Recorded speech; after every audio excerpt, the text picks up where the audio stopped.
ജപ്പാനിൽ പണ്ട് പണ്ഡിതനായ ഒരു സെൻ ഗുരു ഉണ്ടായിരുന്നു. പുഴയും മലയും കടന്ന് അദ്ദേഹത്തിൻ്റെ മലനിരകളിലെ ആശ്രമത്തിലേക്ക് ഒരു ദിവസം യൂണിവേഴ്സിറ്റിയിലൊരു പ്രൊഫസർ വരികയുണ്ടായി.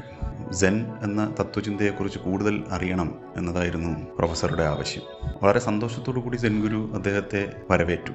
അതിഥിയായി എത്തിയ പ്രൊഫസർ തന്നെ താൻ വായിച്ച, താൻ അറിഞ്ഞ, താൻ കേട്ട സെൻ തത്വചിന്തയെക്കുറിച്ച് കുറച്ചധികം വാചാലമായി കൊണ്ട് തന്നെ വിശദീകരിക്കുകയുണ്ടായി. സെൻ ഗുരു ഇതെല്ലാം വളരെ ക്ഷമയോടുകൂടിയും ശാന്തനായും കേട്ടിരുന്നു.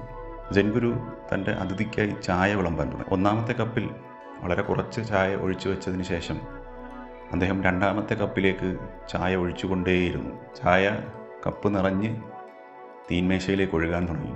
തീന്മേശയിൽ നിന്ന് നിലത്തേക്ക് ഒഴുകാൻ തുടങ്ങിയപ്പോൾ അത്ഭുതപ്പെട്ടുകൊണ്ടും അമ്പരന്നുകൊണ്ടും പ്രൊഫസർ ഗുരുവിനോടായി കുറച്ച് ഉച്ചത്തിൽ തന്നെ പറഞ്ഞു, "ആ കപ്പിൽ ചായ നിറഞ്ഞിരിക്കുന്നു, ഇനി അതിലൊരു തുള്ളി പോലും ഒഴിക്കാൻ കഴിയില്ല." പുഞ്ചിരിച്ചുകൊണ്ട് സെൻ ഗുരു അദ്ദേഹത്തോട് പറഞ്ഞു, "ഈ കപ്പ് പോലെയാണ് നിങ്ങളും" എന്ന്. പ്രൊഫസർ നിശബ്ദനായിരുന്നു.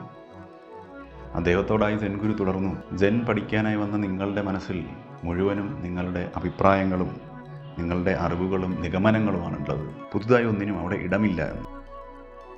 ഒരു സംഗതി നമ്മൾ ആത്മാർത്ഥമായി അറിയാൻ ആഗ്രഹിക്കുകയാണെങ്കിൽ നമ്മൾ ആദ്യം നമ്മളോട് തന്നെ പറയേണ്ടതും നമ്മൾ അധ്യാപകനോട് പറയേണ്ടതും ഒരൊറ്റ വാക്കാണ്: എനിക്കറിയില്ല എന്നതാണത്.